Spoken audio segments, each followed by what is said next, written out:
A 9-year-old girl was among the casualties brought to a hospital in Gaza after shelling Tuesday. Doctors at the Kamal Adwan Hospital in Beit Lahia were not able to save her life.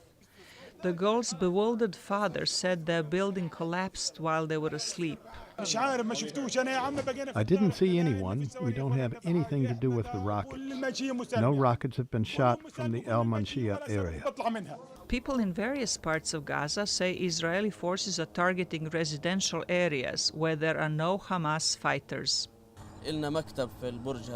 We have offices in the tower. It's mainly commercial offices, lawyers, and civilians who have nothing to do with the military or the resistance.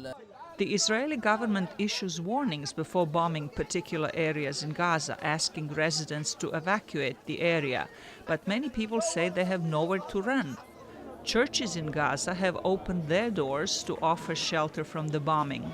Israeli forces start hitting houses and places. And they ask from the people to evacuate. So the people to go where? In the schools, in the churches. Most of the Palestinians killed in the past 2 weeks are civilians, about 1/4 of them children. Palestinian ambassador to the United Nations, Riyad Mansour, held up photos as he asked the UN Security Council to condemn the shelling. These are the human faces of our victims. And these are samples of those who suffer the most, and the largest number of them killed, the children. We are not numbers. We are human beings.